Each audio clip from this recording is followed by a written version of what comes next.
What's up, guys? Clone602 here with another edition of What's New. And we know that the next big pay-per-view of the year is Wrestlemania 29. And I've seen a lot of people doing their prediction videos for Wrestlemania 29. But I wanted to wait till at least the last week in the build-up for the pay-per-view to actually give my opinions on everything. And since this pay-per-view is so big, I think it's better for me to split every single match into different parts to talk about them and talk about the build-up.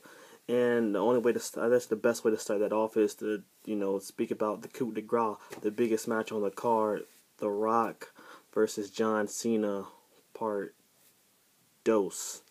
That's right, a match that was once in a lifetime has become twice in a lifetime.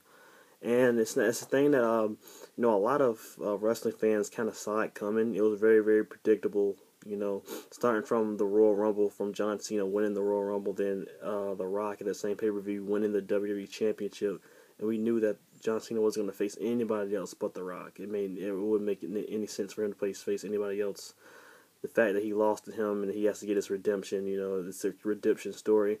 A lot of people saw it coming, and I don't think anybody was excited to see that, because we all thought that was going to be a once-in-a-lifetime opportunity to see that matchup. That's one of the reasons why I went to WrestleMania 28, because I thought we wanted to see that once, but now we're going to see it again. But this time, the stakes have been raised because the prestigious WWE Championship is on the line this time with in the matchup.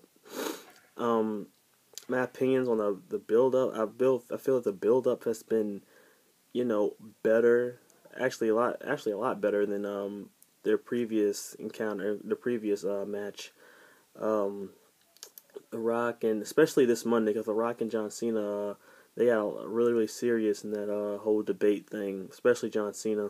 I really get upset when John Cena, even though The Rock or whoever it may be is being really, really serious, and then he'll smirk or something, or have some kind of dumb smile on his face, and it makes you like, oh my god, man, I can't stand this guy, really. And in a serious feud, you're smiling, But last week he was really, really serious. He said that he's better than The Rock. He can beat The Rock, and he only slipped up because he used his move, and he would never do that again. And he's better than The Rock, basically.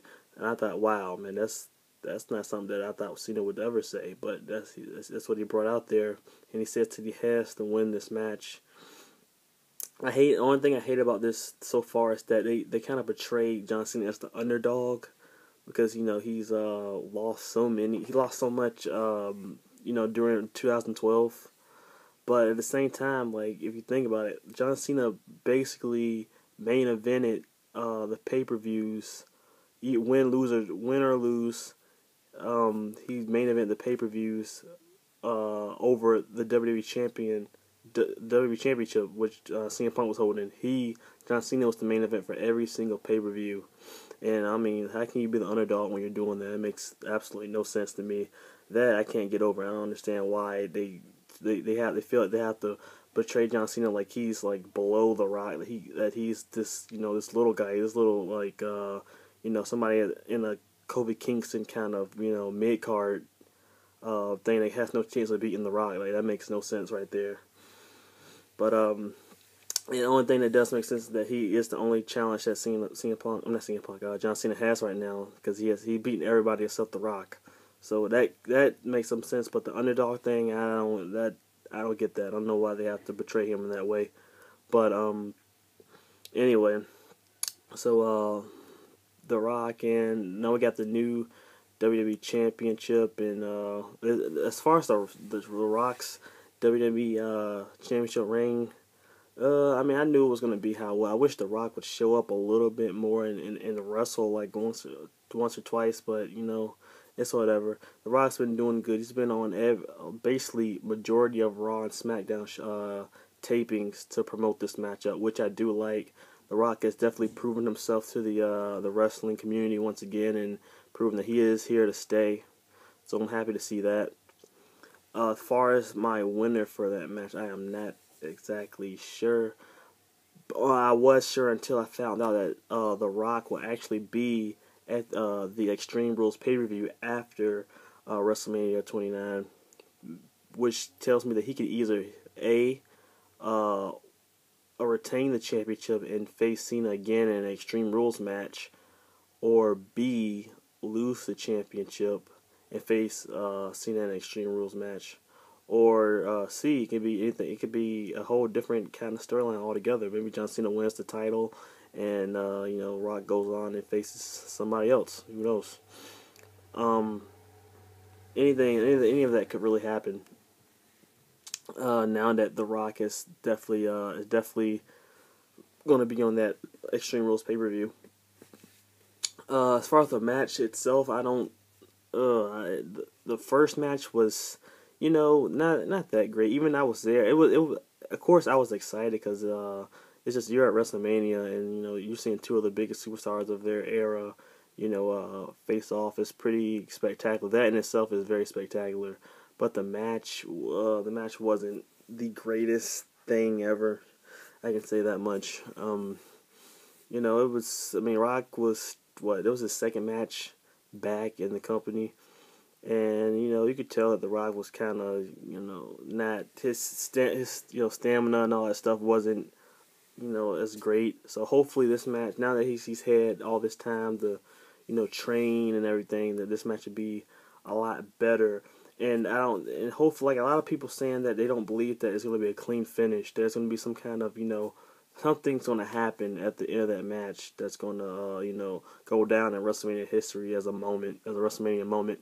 And I really do believe that as well. I'm not saying that I believe that John Cena will go heel at WrestleMania, but something's going to happen. Something's going to happen where basically it's going to flip. It's going to end the show, and it's going to be like, wow, I don't believe it just happened. That was pretty freaking awesome how that happened. I really believe that for sure. So, you know what? I'm hoping for heel Cena, but, with him doing the whole, be a star programs and the Make-A-Wish stuff, it's like, I really can't see them changing John Cena's alignment. I can't see it really, but I mean it'd be pretty cool if they did, take that risk, and that definitely brings some freshness into the WWE. So yeah, Rock Cena II, because it's gonna be the main event for WrestleMania 29. It's twice in a lifetime. Is it gonna be better than the first one? I believe so. Is it gonna be a classic? Maybe not. Is going to be anything on par with Shawn Michaels and Undertaker? Probably not. But it's definitely going to be something that we do remember. I know that for sure. It has to be. There's no way that it's just going to be just a match how it was last year. So yeah, guys, that's my predictions on the main event of WrestleMania 29. I got more predictions coming up for the rest of the matches on the card, so stay tuned. Subscribe, comment, rate, stay gold. WrestleMania 29, baby. It's 1 week away. Let's do it.